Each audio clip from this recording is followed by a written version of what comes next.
Hey there, welcome to your last lesson for this week. We're going to start really getting into the depression now. So, Unit 3, Lesson 8 today that we're going to cover is going to be all about why the Great Depression actually happened. Most people tend to think, like, oh, the stock market crashed and then poof, we went into a depression. But there's a lot more to it than that. So, today it says that students will be able to analyze the causes of the Great Depression in order to understand how it affected the ability to achieve the American dream. Remember that American dream is our focus. So I'm going to go through a set of notes with you. I do ask that you complete a bubble map while we're doing it. We'll talk about that. So you're going to need some paper. And then once you're done with that, you will complete the DBQ for today. And I'll talk to you about that at that point. So for right now, let's go ahead and pull up this and get this ready to go. Here we go. So our goal here today is just to break down, like, why did the Great Depression actually happen?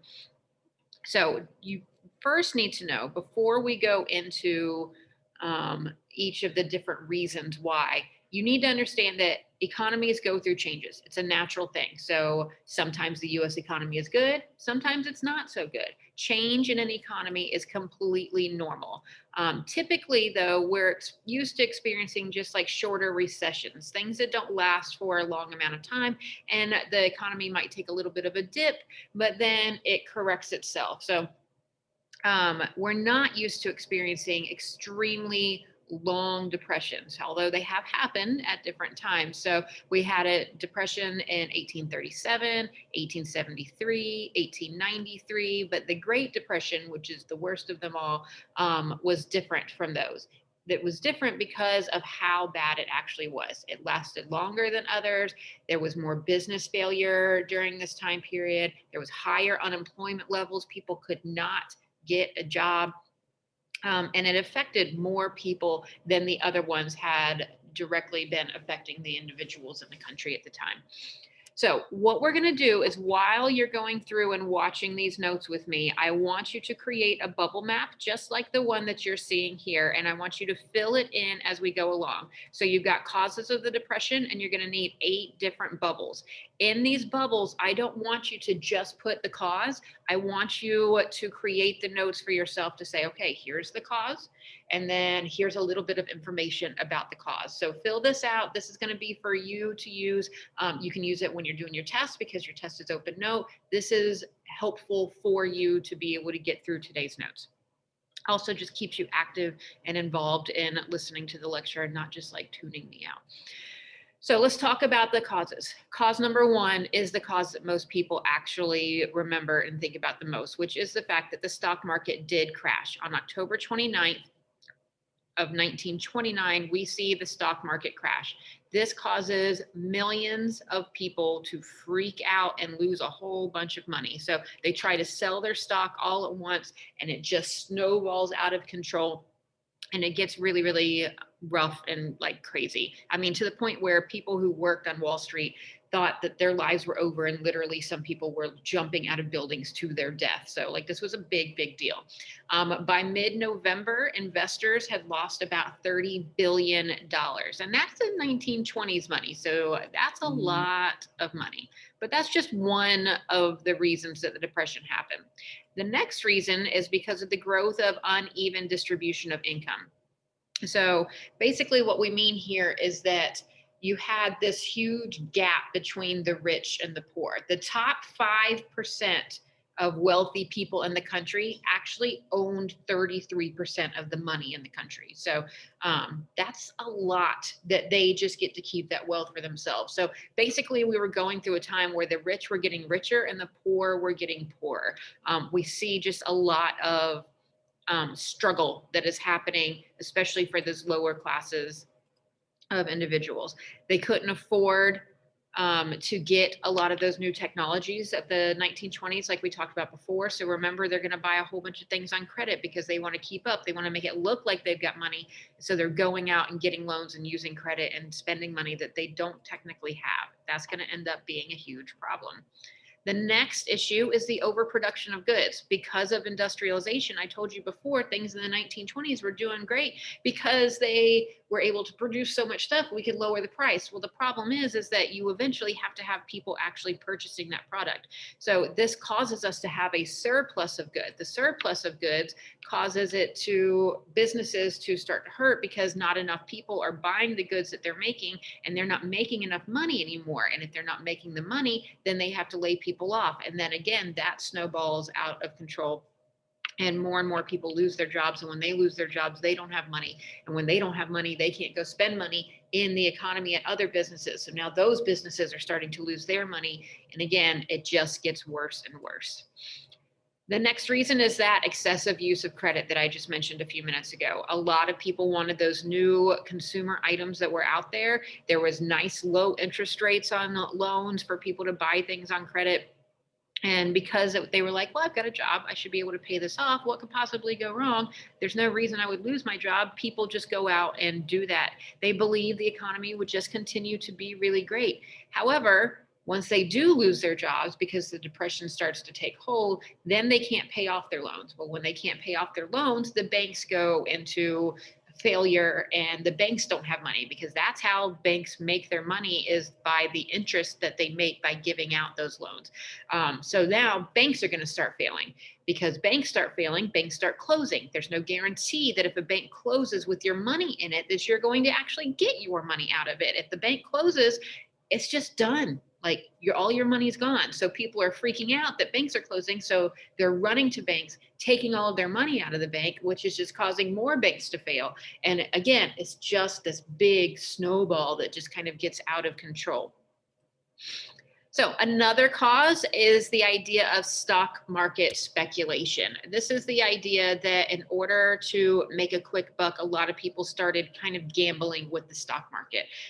They would take out loans to put their money into the stock market and invest in the stock market with the goal of being able to make money, take it back out, pay off the loan, and make a profit. Well, that's all fine and dandy if you are already rich and have a whole bunch of money, but typically the people that are doing this are not in that situation.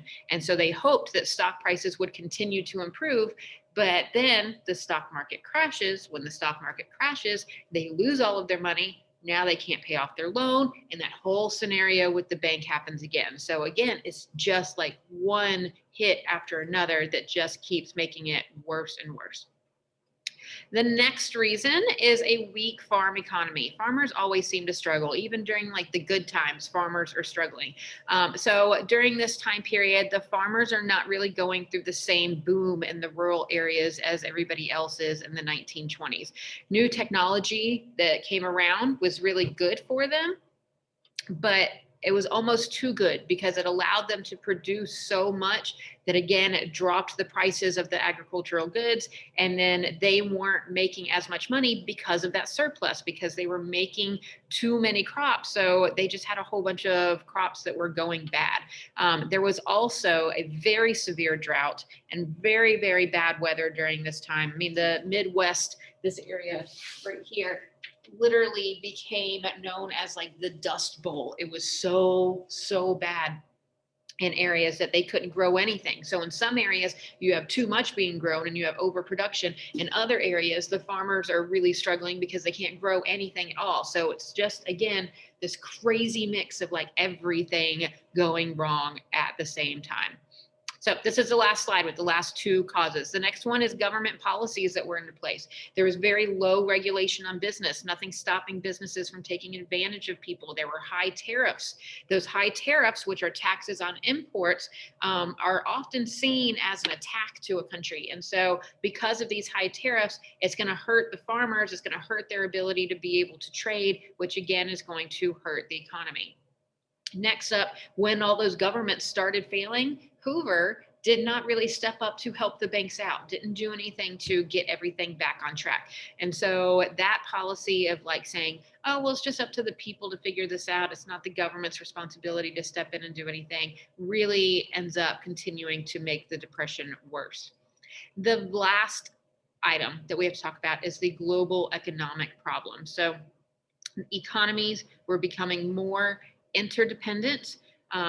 meaning by that one economy's failure would cause issues in other economies. The economies are starting to be a lot more connected like they are today during this time. So Europe is still recovering from World War I, and the United States is going out and demanding, like, we need all of your money, like, we're struggling right now, all the money that you owe us for loans, like, we need you to give that to us. But because of those high tariffs and because they're still recovering from the war, Europe doesn't have the money to give. Now there's like issues happening between the countries, their economies start to struggle, and again, it just snowballs. It just keeps getting worse and worse and worse.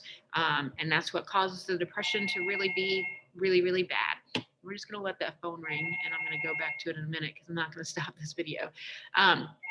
So let me step out and let me talk to you about what you need to be completing for your assignment today. I can get rid of these notes. So today you're going to be completing a Causes of the Great Depression DBQ. So you're going to open up this assignment. Then when you get here, it's going to force you to open a copy of this worksheet. Everything you're going to do is on this worksheet. You're going to put your answers in it, and then you are going to submit it via Canvas. So it gives you a little bit of like historical context here.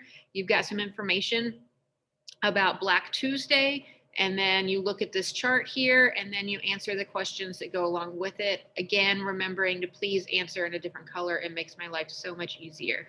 You've got another chart here about income distribution, and then you are going to answer those questions. You've got a political cartoon about bank failures, and then answer those questions. You've got a question about, or a political cartoon about farmers and overproduction. Look at that one, answer those questions. You've got a little blip to read about reduced consumer spending, and then you answer those questions.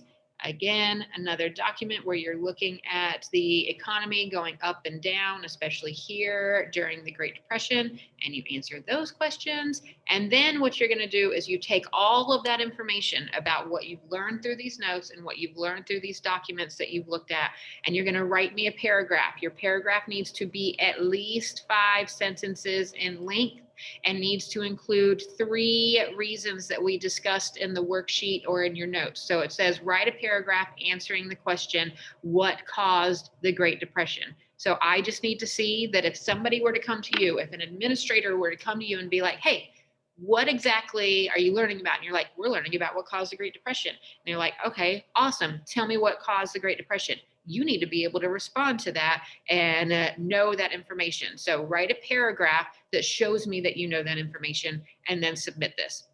That's it for this lesson. If you finish and you have time to spare, then you need to be working on your project because it is due in less than a week. If you have any questions, comments, or concerns, you know how to get in touch with me, and I will see you guys next time. Bye, y'all.